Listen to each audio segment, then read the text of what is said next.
Hi Sean, how are you? Doing well, Luke. How are you doing? Yeah, I'm good, thanks.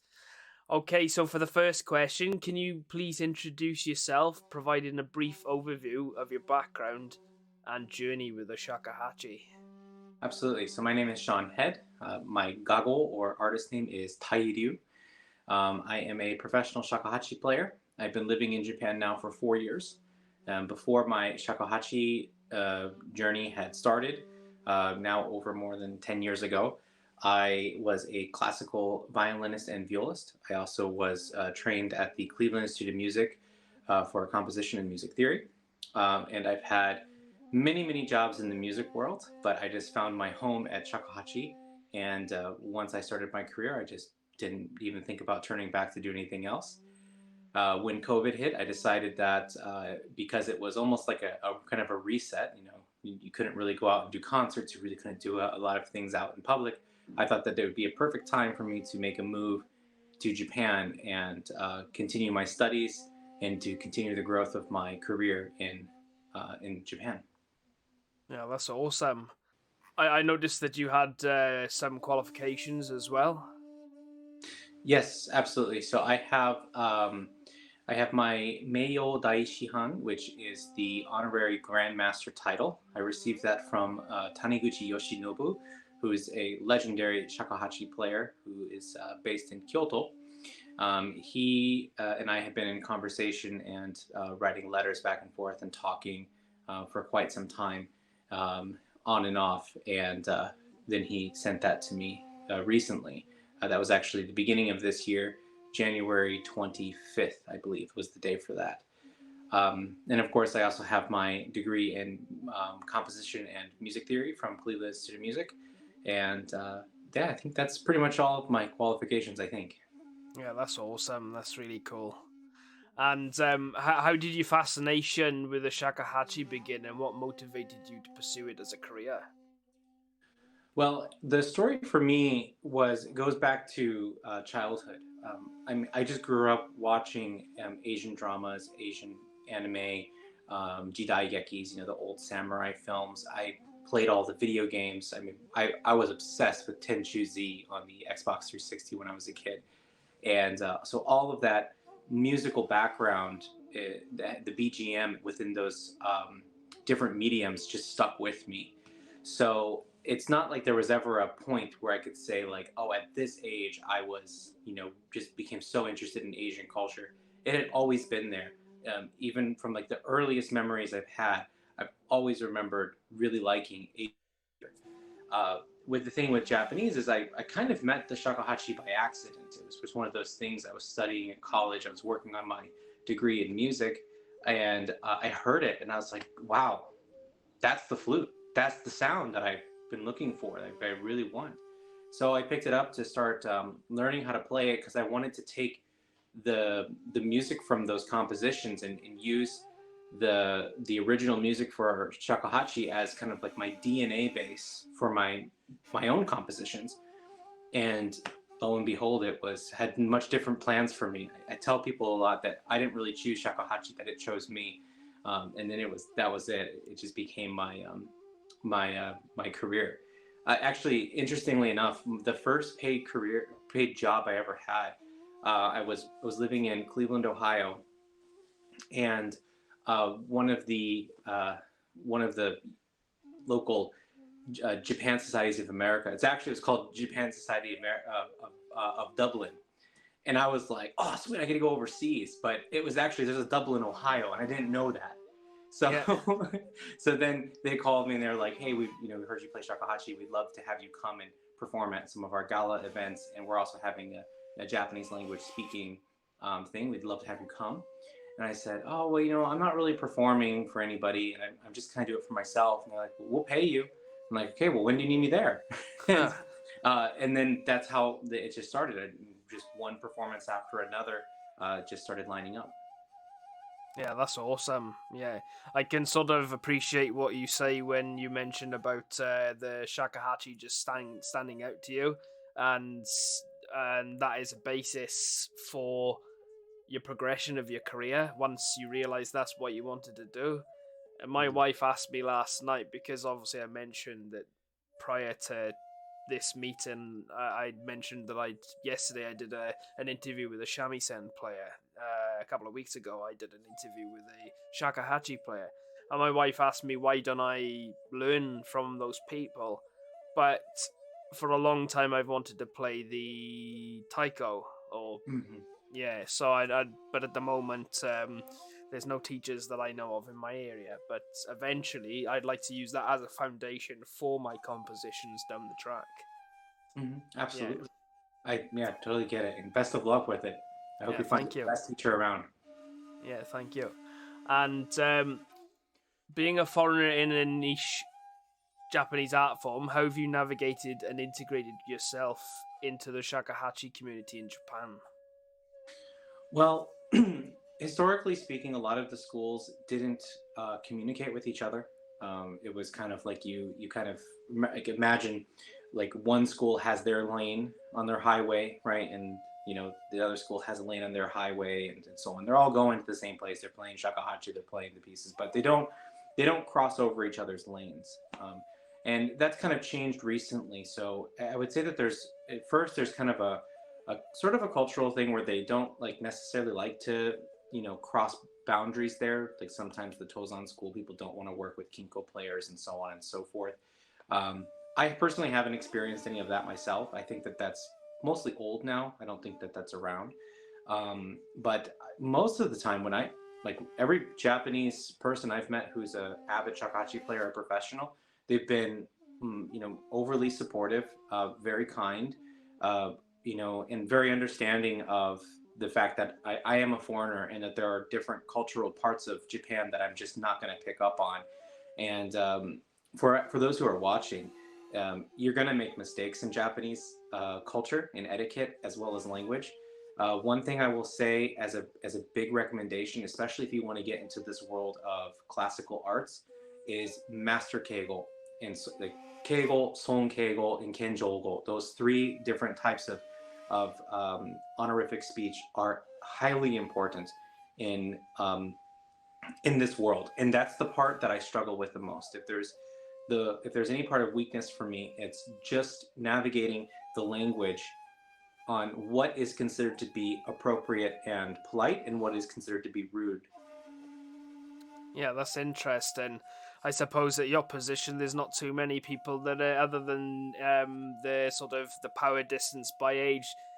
You're at the pinnacle now, though, in terms of where you're at as far as your knowledge on the shakuhachi. Is that right? Is there anything else you can attain above Grandmaster? Yeah, there's still one level above that, and that would be kind of like the iemoto, right? It's kind of like the head of the school. So the person who gave me my license would be the head of the school, so he holds the highest rank of it, and so that would be the next sort of position or something like that. But after that sort of rank, it really doesn't matter. I don't think that there's much difference for playing level. I mean, I don't think you can just say, oh, this person has daishihan or male daishihan, ergo they're a really great player. The way that my teacher explained it to me was that really the daishihan and male daishihan are much more honorific in their titles. It has a lot more to do with what you do for the community, right? Yeah. How much you support shakuhachi, how much you are doing in terms of writing compositions or doing performances, getting students to be interested in the instrument, and so on and so forth. So it's much more of like being a cultural ambassador than it is like, I know pieces X, Y, and Z. Pieces X, Y, and Z are more like Shihan level, like just to become like a certified teacher, because that's what the term means. So if you know the pieces in repertoire, that would be Shihan, right? And then anything above that is just honorary titles. Okay, that's interesting. It's interesting you mentioned about the whole aspect of different schools going in their own lane. It sort of reminds me a bit of martial arts schools and not having some of that crossover as well. Sounds like there's some sort of similarity. Yeah, absolutely, and it's not just this thing with shakuhachi as well. I mean, from what I understand, koto is very much the same way. Shamisen is also the same way. It doesn't seem to me that like the Tsugaru players and the Nagauta players are crossing over and doing stuff together. Their styles are so different as well.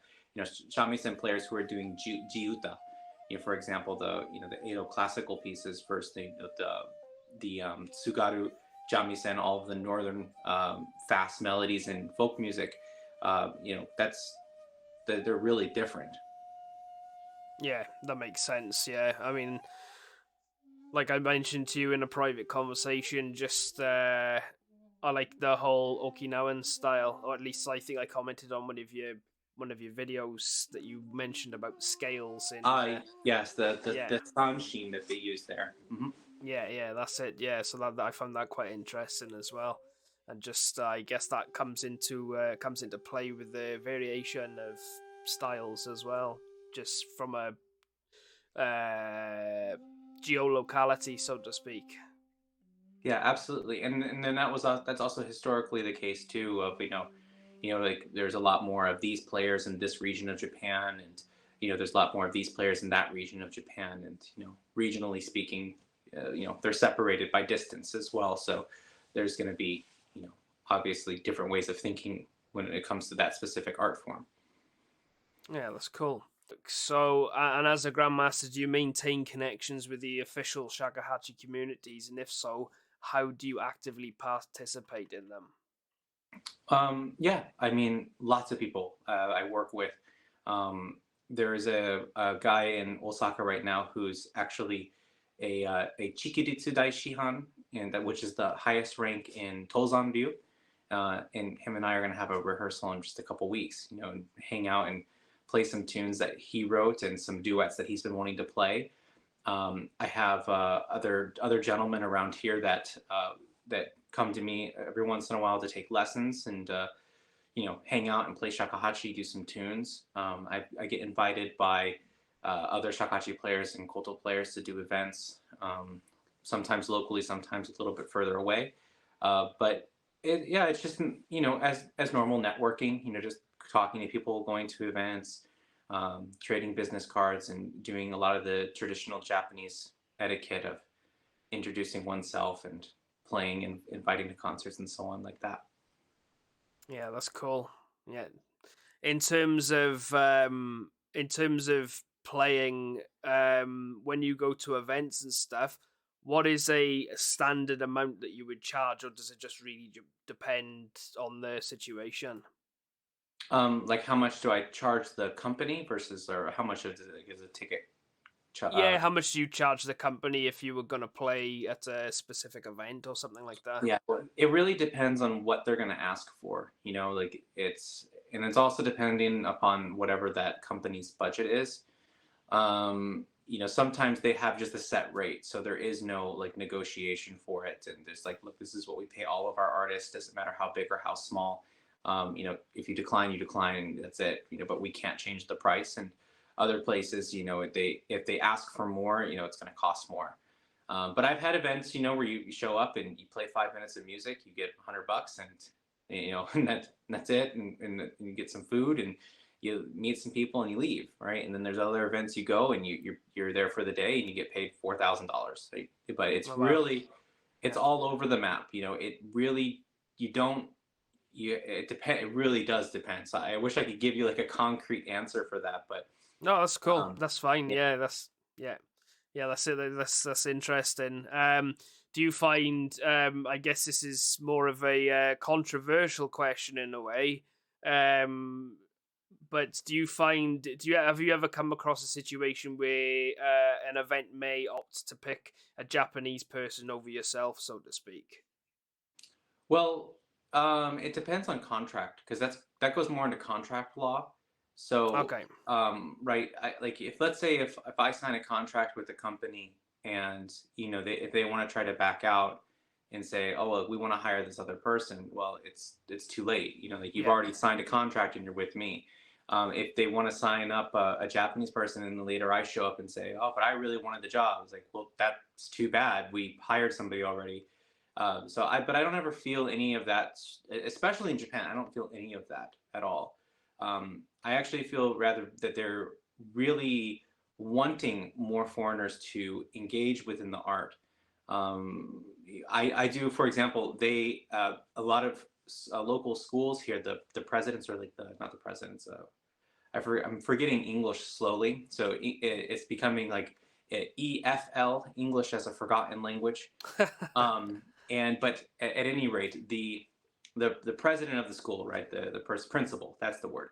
Yeah. Principal of schools, I've had some of them like request me by name and say, no, we really want to have Shawn come because he's really relatable with these kids. He likes the same thing that they do. He was really interested in anime.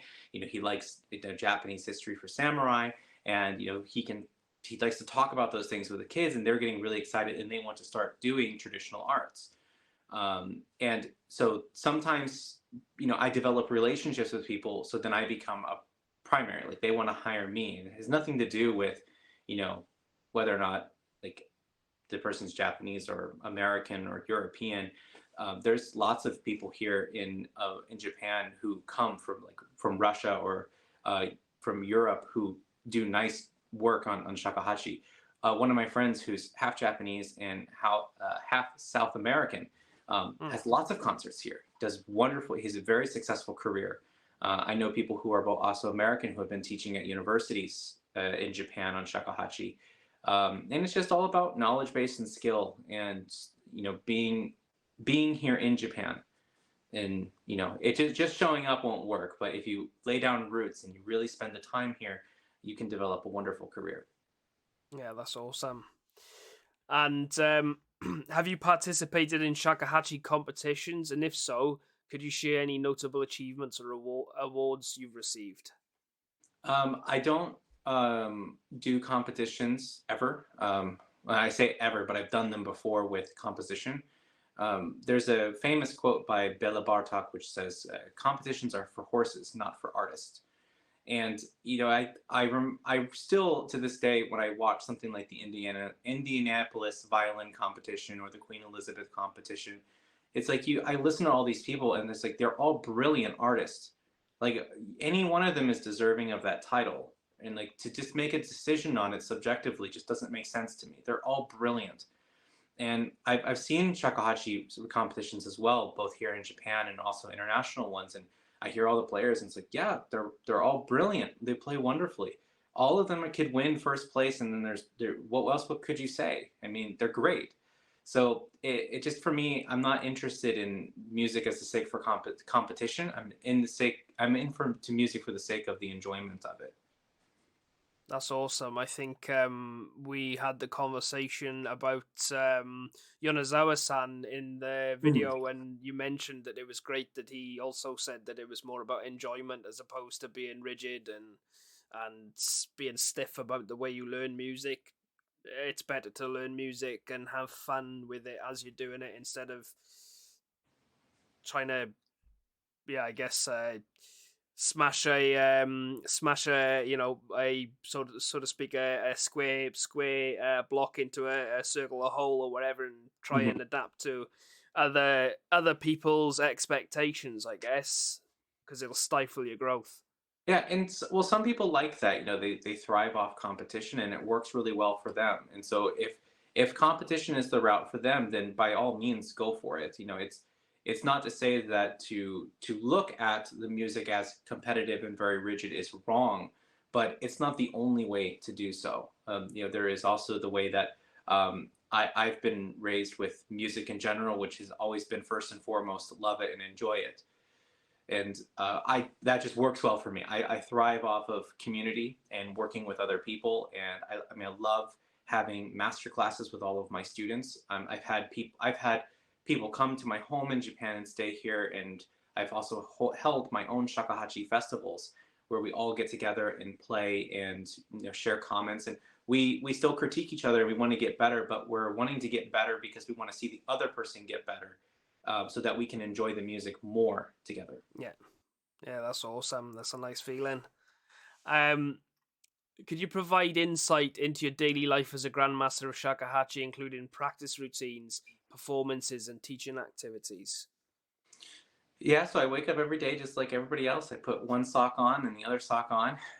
As the great quote goes, chop wood and carry water, or as my student likes to say, chop water, carry wood.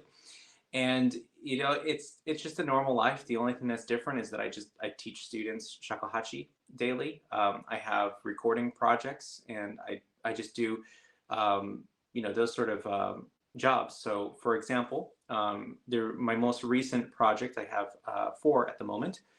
The first one is all of my students. My students are a constant project for me, and each day I teach about 4 hours at the minimum, and then 8 hours at the max during the weekdays. And I have a full studio, and I love all of my students. They're fantastic players, and honestly, even the ones that most of them, the ones that they're at their level right now, say if they're like an okuden, they play way better than I did when I was at that level. So it's super exciting to see them, and I know they're going to go so far, and they're going to sound amazing, and just as they keep playing and developing their skills. Another project I've been working on is with the Jerusalem Academy of Music and Dance. I had four composers compose a new piece of music for shakuhachi and electronic for me, and so I'm in the process of setting up to start recording for that.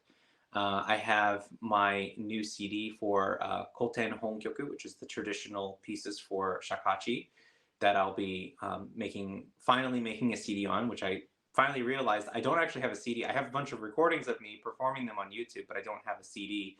And I think it's about time that I have a nice pro level recorded CD of those pieces. And then the other project that I have going on right now is I'm working with some of the local elementary schools and middle schools to start a shakuhachi club. And so which we can have the younger generation pick up the mantle of shakuhachi and start to learn and continue the tradition. And if you hadn't come to Japan to play the shakuhachi, what career path do you think you would have pursued? Well, I was doing shakuhachi in America and having quite a successful career. I probably would just continue in America with doing the same thing. I don't see myself doing anything else. I might have gone maybe back to school to do more studies, but one of the things I really wanted to do was a degree in classical literature of Japanese literature. But I think that I've also been thinking about doing that in Japan. So really, I don't think I would be doing anything differently. It's just a, geographical disposition that changes. That's pretty much it. Yeah, that's good. Yeah, that's interesting. And are there times when you feel unmotivated to play? And if so, how do you overcome those challenges? Yeah, I mean, of course, everybody has that, and I think people who don't, say that there's this, what is it? I think it's Bansho or Hanra Bansho, which is basically the vicissitudes of life, the ups and downs that we have. And this is a very common, thing for all of us. We all have good days and we all have bad days. And there are plenty of bad days where I really don't feel like playing at all, and I still have to sign up online and teach my students and do the best I possibly can. That doesn't get to, stop. That doesn't stop anything just because my disposition is not good. So I guess overcoming it is just kind of bulldozing through it. And there are going to be a lot of things, especially in Japan. There's a lot of things that you just don't want to do. Things work differently here. Things move like slower. A lot of times there's a lot of loops to have to jump through.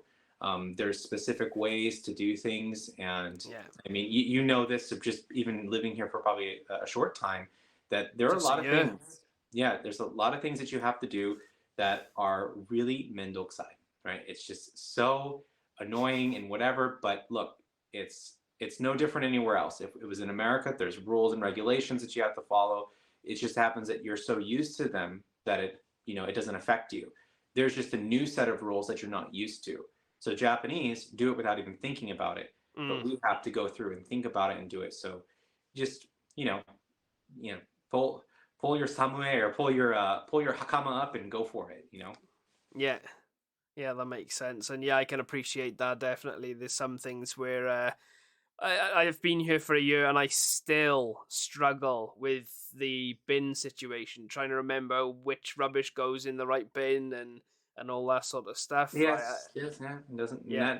and that's everywhere in Japan. And look, you mess it up and whatever, and somebody gets mad at you or whatever, and it can ruin the beginning of your day. But the thing is like you just got to get over it, and just say, look, you made the mistake, and whatever. You're a guest here in Japan, and it's best to just do the best that you can to learn the customs and do what you can. That's why I was recommending earlier, especially in the classical world of Japan, if you really want to have, if you really want to study, any of the traditional arts, it really is best to be very good at Keigo, Son Keigo, Kengojo, or Kenjogo, and the rest of the lot. I mean, there's a lot to learn there. Yeah, excellent. What are your future plans in terms of your shakuhachi career, and are there specific goals you're striving to achieve? Well, if you read my bio on my website, at the end of the first sentence, or the end of the first paragraph, it is nothing less than a cultural renaissance of shakuhachi. Right? Or Shakuhachi Revival, and that's what I would just love to see. For me, the thing about Japan that I think is so amazing is, and I suppose you could also say this about other countries as well, but for some reason it just seems more prevalent to me in Japan, even all the countries I've visited, is that no matter where you look, no matter what big thing you see or small thing you see, you can point to it, and then there's some sort of history and tradition behind it that is really fascinating. Yeah. And so, for example, one of the things that gets very much overlooked by foreigners when they come here, and it was overlooked by me for years, mind you, is koke, moss. And like moss that just grows on the side of the road and whatever, and people are just like, yeah, just put some moss. What's the big deal about it? Then you go to a place that has a moss field where everything is pruned and kept very clean, and it's just this patch of nature's carpet. And now you find the beauty in it. So then when you start walking down the street again, you see a patch of moss and you go, oh, that's a really good patch of moss. That's looking real nice. And you want to take that home and put it in your garden. And there's people who do that, by the way. They go out. Oh, okay. Yeah, they hunt for moss and they cultivate it, they grow it, and then they put it in their gardens. And it's absolutely gorgeous. But that's the sort of thing about Japanese culture that's so cool, is those sort of things. And shakuhachi is no different. It's a wonderful part of Japanese history, Japanese culture, that I really want to see flourish and grow and become more popular in Japan. It's it's not necessarily growing. I don't think it. I don't want to say it's dying because it might be just a truth that it's hard to face, but it's actually doing better in overseas countries. Right? Yeah. Outside of Japan, it's very popular and people do pick it up, and almost all of my students are foreigners. I only have 2 or 3 Japanese students. Oh, okay. And like I'm not counting the like the older gentlemen who come by once in a while to take a lesson. I mean, people who take lessons with me full time. I have one or 2 half Japanese students, and then 1 Japanese student who lives in Japan who's taking full time lessons with me. So they're really it's not really popular for Japanese people to pick up the shakuhachi and learn it. Even when I offer to some people who are like, yeah, I really wish I studied shakuhachi. It's like, well, you totally can. I mean, it's an opportunity. I'll teach you, or I can help you find a teacher and get you a flute and everything. But the thing with time, money, and all these other things get into play. And for them, it's like, yeah, but I'd rather not. Just rather not. Yeah. I really wanted to 20 years ago, but now I don't want to. Yeah, that makes sense. Yeah, and there's the younger generation though is an opportunity, but I understand why in many cases they don't want to do that kind of stuff, and why they don't want to learn it. They already have so much extra schoolwork to do. They're at cram school every single day, and they're busy with stuff. And really, like, at that age too, like when I was in elementary school, the only thing I wanted to do was get out of school and go play with my friends, not let me study this classical art. That came a little bit later, but when I was doing violin and viola. But even then, I wasn't really serious about, excuse me, about that kind of stuff until I was in high school. So I get it. Yeah, yeah, that makes sense. So, I guess there's a couple of things to unpack there. So, you mentioned about the whole, first of all, that when you come to Japan and you see so many different small things, they have some sort of history that's attributed to it. Mhm. I absolutely love that about Japan, and I can definitely appreciate that. Having lived, considering I was born in Wales and then living, I saw more things in Wales that you could look at certain things and have some sort of back, be able to see the history of certain things. Less so in Australia because Australia is more of a newer country. And I think I like to say that the Aboriginals, there's not much in my eyes that I've seen or that you can see other than sort of natural beauties, because the Aboriginals did such a good job of maintaining the land because they were such great stewards of the land. There's not really that many structures that are inverted commas could be considered a nice or for nature, so to speak. And then when I came to Japan, it was, yeah, I love it. Like, there's so much stuff that you can see wherever you go that has some sort of meaning to it. There's a meaning for so much stuff that's even simple things. I Yeah, can't really think. I think a good way to kind of maybe make a Western equivalent of it is kind of like going to Rome or going to Greece and Yeah, Athens and say like, yeah, you remember Paul from the Bible? This is where he preached and this is where he was talking, or this is where the original pagan gods like would meet, or this is one of the buildings that represents that, or all of those kind of things. You can turn your head on a swivel and just point out things that are thousands of years old. And that's really what it's like in going to many parts of Japan. I think especially if you go to Nara City. Nara City, you can't step, three steps without stepping into some sort of deep history. yeah. Yeah, that's interesting. I don't feel that perhaps I'm a bit ignorant here, but I don't feel it's as much of a thing in Hokkaido, because Hokkaido again is a bit of a fresher sort of country. Mhm. But when you mention about Greece and Rome, I had the same feeling when I went to Wien,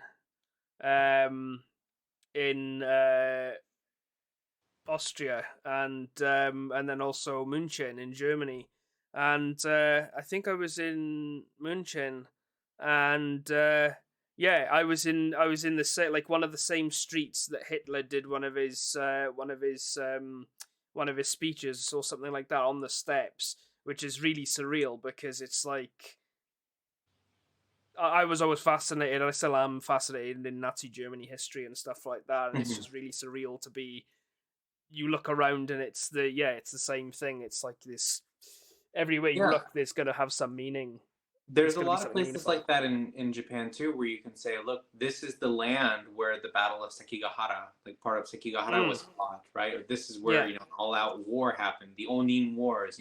Going to parts of Kyoto that were totally demolished and burned down, and say this is where all that stuff happened. Or here's Heian-kyo, right? And there's so much of that kind of stuff in the southern part of of Japan, primarily in the Kansai regions, where all of the real, like in my opinion, is where all the really juicy history happened. yeah, yeah. That's cool. And at the moment, I've been reading this book for like trying to get through it for maybe it's pretty embarrassing 2 years now. I've been reading Eiji Yoshikawa's Musashi, Mm-hmm. and it's such a big book, but I'm probably only like a third of the way through it. And they mentioned Fushimi, and it's only the past couple of weeks that I've got to the part where they mention about Matahachi working in Fushimi, and I'm thinking Fushimi Inari Shrine. I've been there, like even though it's not, even though that book is not, it's a work of fiction. It's still interesting that Mhm. it's tied in that respect as well. So that's pretty cool. Yeah, in that book, you'll also encounter a passage where he travels to Yagyu, Yeah. and there's a route that goes through Nara all the way through Yagyu, and I've walked that path as well. And on that path, there's samurai grave sites. There's once you get to Yagyu, there's the actual dojos that you can go to and see, and there's temples on the way and stuff like that. So it's like you see those kaido, right, the different streets and whatever, and yeah, they still say like they're wooden signs, right? Old wooden signs that are kind of like cricket in the ground that says, yeah, this is a historical site from 400 years ago. Yeah, that's fantastic. And then going back to your mention of moss, it's funny. People probably think this is a bit weird, but coming to Japan and then seeing moss again. So I used to see moss back in Wales because there would be moss on the castles and stuff like that, or moss down the alleyways that I used to walk just to get from my house to school and stuff like that. In Australia, I didn't see it so much, but then as soon as I came over here and saw moss, I was like, "Oh, that's awesome!" Like, it's even though it's such a small thing, but yeah, I can appreciate what you say about oh, some of the moss looks good, Yeah, good looking yeah, moss. yeah, that's it, yeah. Yeah. And then you mentioned as well about it was the last part as well. I think this part I've lost actually. It was to do with the students, but that's okay. Um, so you've pretty much answered this question already, but do you perceive any rivals or direct competition in your field, and how do you handle competition within the shakuhachi business? Well, I think it's just a matter of perspective. I don't remember whose the quote is from, but it basically states that competition is a low level sport and collaboration is the high level sport. And so for me, it's like everybody does something that's different. You're not going to be able to actually have like this sort of true rivalry competition. And I just don't see it that way. I want people to succeed with shakuhachi because the world is so small. So the more people that play, the more people that generate content, the more people who do stuff with the shakuhachi, it's great for all of us. The more that we are successful, the more that other people will be successful. And there's a lot of people on the planet. There's a lot of people to consume and view content and enjoy the music. The best would be just collaborate, collaborate, collaborate. So I don't think of it that way. I want people to just do their best, and I want everybody to be as famous as they want to be, or non-famous as they want to be, but enjoy the instrument with their group of people. Yeah, that's cool. I guess on that same sort of idea, it's not really competition. It is competition to an extent. What do you feel about virtual instruments? Like AI instruments. Not AI. AI's AI's good. I think for maybe perhaps giving you a bit of an idea of something, but I'm more talking about Oh, like instruments or shakuhachi um, that's been programmed into a keyboard, so to speak. oh, So so you like can digital performer and stuff like that, where they have pre-recorded sounds and stuff like that. Yeah, so for example, with native instruments, the Yes, keyboard yes, keyboard right next to me, there's various different shakuhachi patches that I can put in. There's the keys lower down the octave. I can do various different expressions such sure. as tremolo or I can't think of the other words off the top of my head. A turn, not a turn, like a bend or whatever. Mhm. Um, and then I can basically change the keyboard and set it to a specific scale, and then it's they've played the same note various times, and they put it into like um, a round robin, so that it doesn't play the exact Exact same same thing note. again and again. Yeah. Yeah. So what do you feel Um, about that? Well, I mean, it takes jobs away from musicians, but they did have to hire a musician to do it. So it's whatever. But it's I mean, you do limit yourself. There's only so much that those digital performers can do. So if if you're looking just for a couple hits from the shakuhachi or a couple taiko strikes, taiko on digital performer sounds incredible. Like the virtual native instruments, it's like they really sound great. There is still something that's a little bit off with wind instruments, especially. String instruments have gotten better in ensembles, so they can. In brass, I think is pretty good too. But you can still tell like this is not real people playing. Like it's good sounds. It's a real person playing, but it's not a real person playing what is on actually this film score. So of course, for me, I would much rather have live orchestras and stuff like that. But this is an issue again of just finances and money. Old Hollywood, they had an orchestra on call. They just get the full orchestra in and they record the score. Some studios still do that who have massive budgets, and there are also a lot of well, I mean, not a lot of the music is being recorded in Hollywood anymore. A lot of it's being recorded in Nashville. But the music there, I mean, they still use live players for all the stuff. So as much as like those programs are offered, they're not really utilized as much as I think people think they are. Most of the major stuff that I know of, they hire, like for example, the new Samurai Shogun film or Disney.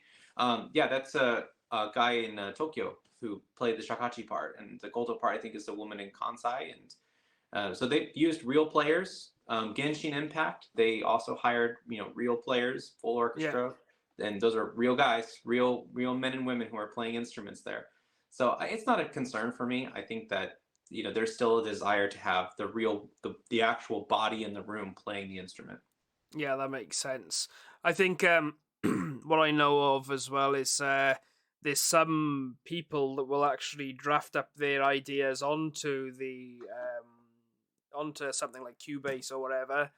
And for any viewers that don't understand what Cubase is, it's a digital audio workstation. So it's software that you can have on your computer to play virtual instruments into and record and basically send it off to people. So so I know some composers are making up the music on the digital audio workstation and then flicking through the files or converting the music into music sheets and then flicking it off to people to show them the idea, but then they have to have a hands-on conversation with the person as they're performing. Absolutely. And I mean, as a composer myself, I use East West Symphonic Orchestra. Okay. So, yeah, I mean, I've used their programs too, but I would never use them for say that this is my performance of this piece. Yeah, you're right. That's the difference. Like, it's a great program, and it gives us a better understanding of what this might sound like when a real player has it in hands. But it's going to be different, and it's going to be more expressive, and there's going to be imperfections to it which make it so much more interesting and lively. Yeah, I understand. Yeah, that makes sense. Yeah, that's cool. Besides shakuhachi, do you have a favorite traditional Japanese song, and do you explore other musical genres or instruments? I love biwa. Biwa is such a cool instrument. And I love the tune Nasu no Yoichi. He was a famous archer who was said to take down an entire Mongolian ship with one flaming arrow. There's a lot of you'll see in video games like the Yoichi Yumi, the bow of Yoichi. Yeah. So that's where that comes from. Right. Okay. Yeah. So I love that. I love that tune so much, and I actually really like a lot of the biwa music. I think that Yoichi Yumi, perhaps Age of Empires, it's one of the relics that you can pick up and stick in your temple or wherever, and it gives archers like 15% extra damage or something. Yeah. The spirit of Nasuno is with him. Yeah, that's cool. And outside of your professional life, what hobbies do you enjoy, and how do they complement or contrast with your dedication to shakuhachi? Well, there's two things. So my biggest, I guess, I don't know if she's ever say it's a hobby, but my life of being a father is really impactful for me. I mean, having my two daughters is just the greatest thing I've ever experienced. And it's the most important thing to me. And I absolutely love being a father. Everything about it is just the coolest thing. Just even today before this interview, I had about 2.5 hours before, and it's like my daughter and I, we went to the park and we went down the slide 100 times, and it was great. And the quintessential element of shakuhachi for me is the love that you have and then putting it into the instrument. But you have to have love in order to do that. And the love, I think, is a term that's been quite misunderstood as this sort of like in the Greek sense, they would call it eros, right? It's more of erotic and in this way, or like even like sroge, like something is kind of cute and adorable. But like the actual to say something like agape or agapi, like this unconditional love, or philos, like having like a brotherly love, right? This sort of thing. That sort of sacrifice that goes along with it. I don't expect anything in return of you. Maybe I expect my daughter just keep being cute, right? Just keep doing that. But I don't think of my sacrifice as unworthy, or I don't think of like the things that I do, and they're not burdensome for me anymore to like say I have to do A, B, C, D, E, F, G in order so I can have time with my daughter to hang out. And that sort of, I want to work so hard so I can spend more time with her or spend more time with my wife and family. That like kind of sacrifice of I want to spend the most precious thing in my life is that time, and I want to spend that with them. And that kind of thought that really what we would say warms our heart is what for me warms the sound of shakuhachi. It makes it so much more enjoyable to sit through and play a piece and just to think of the love that I have for my family and be able to express that in a musical medium.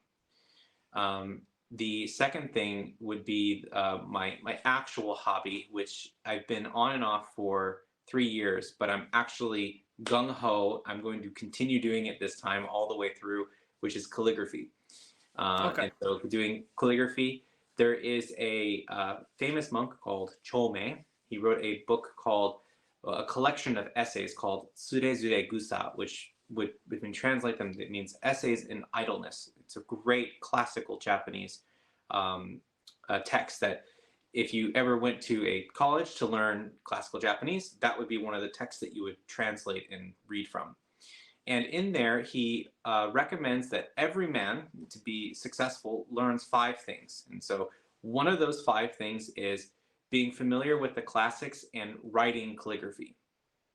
And so, because when you write calligraphy, you quote from the classics. You look at the classical writing, and then you write it down as well. Yeah. And so, on the list of all of his things, that was the only thing I haven't done. And so I was like, well, I really should just do it, take it as a challenge. And I love it. I love doing, I really like the smell of sumi ink. So if you've ever smelled sumi ink, I recommend just getting the stick out in water and just start to turn. And then, just this beautiful kaori, this really nice scent comes up. And it's really nice. And so every part of it also helps me understand the idea of ma, right? Ma is this kind of undefinable thing because it's a negation of everything. It doesn't actually have being in the philosophical sense. It's a negation. And so this the moments between time, the breath during the strokes, the way you posture yourself and poise with the brush, all of these sort of things just only enhance the understanding of what's happening in the music. Yeah, that's cool. What you mentioned about what you mentioned about the your love and putting your love into the expression of the shakuhachi, I thought was really lovely. Just going back to what you were saying, that's a really nice analogy, but it makes sense. It's good. I think whenever I compose music, I don't think I don't know. It's hard to say. I think a lot of my inspiration just comes from different composers and stuff like that. But as far as expression goes, it's in the moment, so to speak. So Hmm. as opposed to coming from love as such, yeah, I think it's just in the moment. But But I mean, there's other things too. I mean, it doesn't. I mean, just because I say that that's my primary one doesn't mean it's the only thing. And to say that yeah, if you don't have that, now you can't be a successful shakuhachi player is absurd. You know, we all have life experiences, and there's people who don't have children in their life, but they've had people who are like children, or they've been a child and they have love for other people. They have experiences in their life that are just unmatched. You know, say somebody. Born and raised in the 50s and became a sort of a nomad and explores half of India, later finds the shakuhachi and takes those experiences that he or she had in India and now puts them into the flute. And those special moments that that person lived there serve as the conduit of that, the love of that experience and the people that they met and the times that they had, something that's concrete, that's real, that they're sharing through the music, right? That's really what I think I'm trying to get at. okay, I understand. Yeah, that makes sense. And so I guess that's good that you mentioned that because that you mentioned a person in India. It sounds was that person like a Buddhist or something or Oh no, I'm just saying as for example, oh like, okay yeah yeah. interesting But I but do know people who are like that, who if they uh they had lives and work and in America they were doing jobs X, Y, and Z. I mean, like medical surgeon and sound engineers, and then they decide like, look, I'm done with this, man. I don't want to do this anymore. They sell everything they own. They head off to India and Tibet and other places. They enter in a monastery, and 10 years, 15 years later, they come back to America and they're just totally different people. So yeah, I mean, everybody has their life experiences, and some people have more ups and downs than others, and some people have more interesting experiences than others. But it's what we do with them afterwards, right? yeah yeah that makes sense yeah I mean I've had a fair I've lived in Wales and then Australia now. That's why I decided there was time to have a change and come to Japan and change things up because I've experienced most of Western culture for most of my life, and I thought it was time to change it up, so to speak. Absolutely. Yeah. So we've mentioned in previous conversation, or at least through direct message, that you're a Christian, and Mhm. given your Christian background, how do you navigate playing the shakuhachi at Shinto and Buddhist festivals? Are there any conflicts or harmonies between these interests? I don't play at either. Or if I was offered to do so, it would be um, not within like the hondo or anything that would look like reverence or worship, or anything like that. I wouldn't just participate in it. And um, with I mean, I have lots of friends who are Buddhist monks who come to my concerts, and I go to their events. I hang out at their temple. I have dinner with them, and we talk and everything. There's no issue there on that, but they're very understanding of like, look, this is like my thing. My Lord is number one. It comes before everything, and that's that, right? And it's not like I'm unique in this sort of sense. There are Japanese shakuhachi players who are also Christian too. It's not Yeah, like it's not like I'm this anomaly of the world or anything like that. And even the Japanese guys too, they'll say like, yeah, I'll play at a temple, but I won't do any sort of, I'm not going to face Hotoke-sama and play a piece that is an offering. I won't do that. yeah, Right? But I don't have a problem being in a temple and performing a piece, right? So there's a difference there. So that's usually where the kind of difference is. But no, but Japanese people, you know, I've not run into any problems. I suppose if they did have a problem, they might not necessarily confront me and say it to my yeah. face or That's anything like right. say like That's that, right. because Yeah, they really want to keep harmony. But from even like my friends who I'm very close with, who are ordained monks, whether they be of Nichiren or they be of Jodo Shinshu, Jodoshu, Shingon Buddhism. None of them have had a problem with that. I'm fairly confident they would tell me if they had a problem with it. Yeah. Yeah, that makes sense. So that's interesting. And I remembered now what from earlier on I said I'd forgotten the question, but we were talking about how Japanese people don't learn the shakuhachi. They don't really pick it up. And yeah, I can appreciate that. Like, for example, this, in my experience, from what I've seen, a lot of people so far in Japan, this definitely seems to be a bit more of a rat race mentality. Like you said, they either have to do their schoolwork or whatever.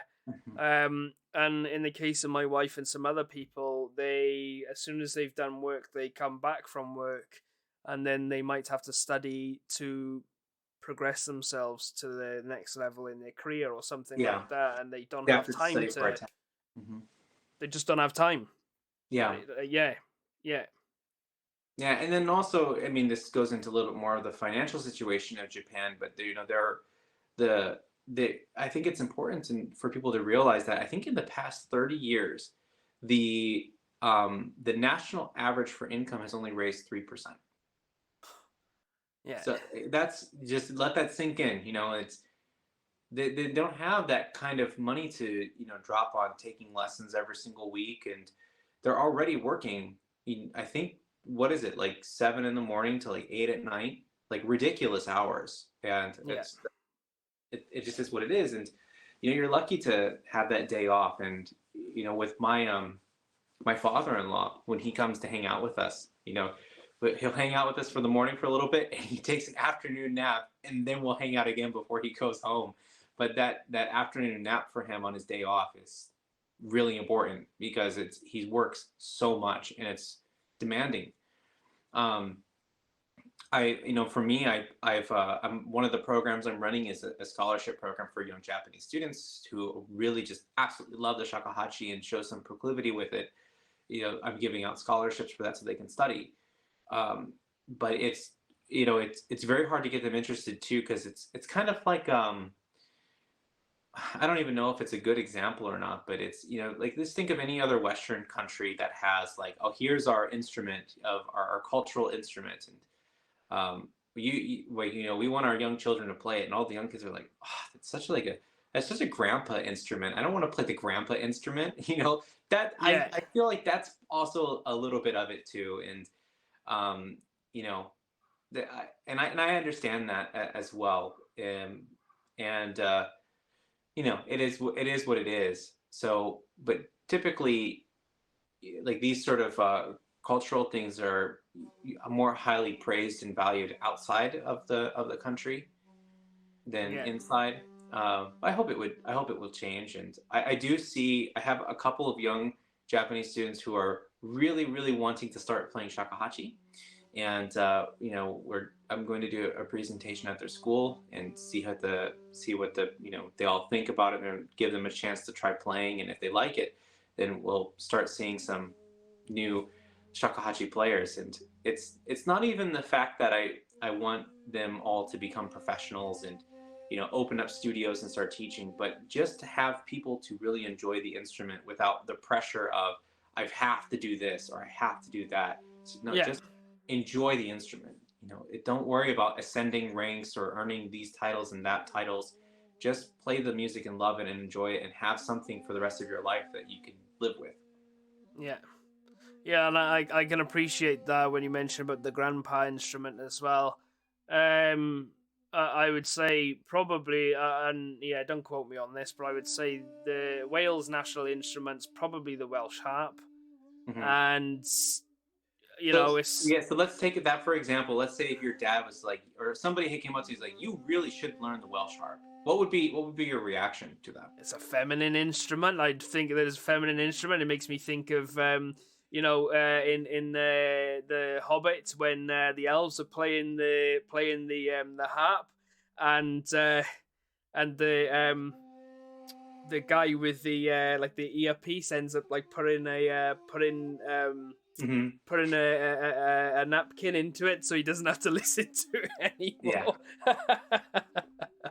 Yeah, so and then they bust out in then to like a shanty or something instead, a bit more lively. So Hmm. yeah, or I guess from an American perspective, my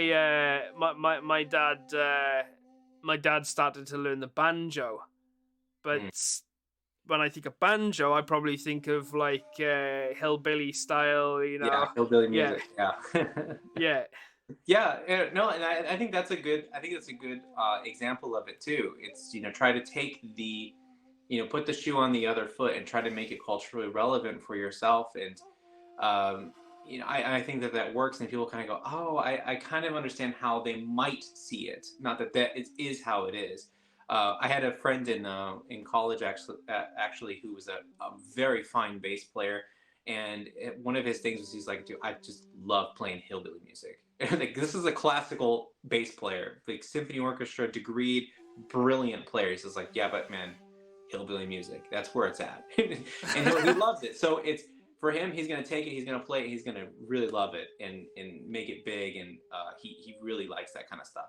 But it's just not for everybody. So, but it's also to say that, look, your image of it might be this, and that is part of it. That is one aspect of it, but it's not just that, right? It's not just, Shakuhachi sits down and plays, Haru no Umi with a koto player. There's much more to Shakuhachi than that. It's not just, the animes and the samurai films. It's much more than that. There's also this entire lineage, or a long repertoire of music for Shakuhachi koto and shamisen, which has beautiful poetry with it. There's a long history of honkyoku music that is just filled with really wonderful and beautiful melodies. And so, even though we might be in the culture, like for myself, if I hear banjo, instantly I think of this one and only thing. But in reality, there's actually so much more to it than that. yeah. Yeah, that's it. Yeah, and I guess it just comes down to individual preference as well, doesn't it? Really. Absolutely. Um, I quite like South American. What's the word for it? Amazonian music. So they Mm-hmm. utilize some pan flutes, but I think it's the rhythm. It's the rhythm that they use in their percussion that sort of resonates with me. It's very upbeat and yeah, I think some of it can basically some of it can be attributed to childhood experiences as well. So when I was in Spain, maybe I was 7 or maybe 8 years old, around about that time, there was a popular song um, called Tick Tick Tack, something like that. But it was actually a South American Amazonian style song, but they were playing it in Spain at the time, and because of the feeling that I had on the holiday, it was a very popular song that was playing at that on that particular holiday. I've taken that sort of genre with me throughout my life, and I've enjoyed that genre. So I think it can perhaps stem from that as well. Absolutely. And I think there's the guy from Daisuke from Wagaki Band, right? I mean, great player. And when people hear him, that could be their entry to exploring Japanese shakuhachi flute to a deeper level, right? Or they might hear John Kai's Neptune and they hear his jazz tunes, and that becomes their introduction to all of the traditional music of Japan. I mean, there's so many different avenues, and one of my first at my first university that I went to, there was a music appreciation teacher, and her like motto for the class was, "It's all music, it's all good." And so that no matter what type of music people want to use, whether it's the most avant-garde, whether it's the traditional, whether it's jazz, pop, film score music, whatever it may be, if they're using the shakuhachi, I'm happy, right? That's great. It'll help to expose the instrument to the world. and whoever gets interested, I want them to find a way to have a shakuhachi get put in their hands and make it possible for them to learn the instrument. Yeah, that's excellent. And have you talking? I asked you earlier on about what your thoughts on using MIDI keyboards, etc. Have you come across? Is it the electronica or earphone? Maybe earphone. Maybe. Oh, EWI, EWI. Yeah. Have you come across anything that that you could play and connect it via USB or something that's could accurately be translated or put into MIDI notes or something like that onto the computer? Oh, not on Shakuhachi. I haven't seen anything like that. That's tough because trying to generate that into a digital sound that comes through. They've tried it with a lot of instruments, and I don't think they're there yet on it. Yeah. So that's interesting. What I think would be kind of cool, and my students have been saying that I should do this, but I just don't have the equipment for it. Is like you should mic up your shakuhachi and just place it into a distortion pedal. It's just like it's like, all right, one day I'll get there and I'll do it when I'll have an extra glass of whiskey and I'll go for it. Yeah, that's cool. Well, you don't even need the distortion pedal. There's plenty of free virtual instruments that you could chuck into a DAW and just play it live, but do a sort of a preamp or whatever, and then just put a distortion onto. That'd be pretty cool. Yeah, just live processing. So yeah, that's it. Yeah, and just put like a million reverb on it or something like that, or a million delay, and just trip out. Yeah, there it is. I do think that one of the sort of stereotypical sounds that we get from like the Native American flute or traditional Japanese music is that like super heavy reverb, which everything's super cavernous, and it really does give an effect. But there are other ways of processing the instrument that don't sound so much like that. Yeah, that's interesting. And so this is pretty much the last question now. So thank you very much for doing the interview today. It's been great to have you on. And how can people follow your work on social media or on YouTube or whatever? And I'll put the necessary links in the description of the video. Yes, so they can go to my YouTube channel at Tairyu Shakuhachi. That's where the bulk of my work goes. I'm also on Spotify under my previous name. You can basically find all of my work under Shawn Head or Shawn Renzo Head. And then for the upcoming CDs, Shawn Tairyu. And then my personal website, shawnheadmusic.com. And everything else that if they wanted to learn more is on the website. Excellent. And if they wanted to find out the first couple of steps that they would need to take in order to learn shakuhachi, do you have that sort of information on your website, or is that something you could quickly answer now? Yeah, actually, they can go to my YouTube and join my membership. And on my membership program, I have a systematic course to start from absolute zero on shakuhachi, knowing nothing, and go through the entire program. I also give away free flutes, every couple of months on my channel. Well, so if they join the membership, they could have a possibility of winning a free flute. Yeah, that's excellent. Yeah, that's cool. Well, yeah, thank you very much, Shawn, for today. It's been great again having you on, and thank you very much to the viewers. And is there anything else you'd like to say? Learn shakuhachi. There you go. That's gold. Well, thank you very much, Shawn, and thank you to the viewers. Take care. Bye for now. Bye for now.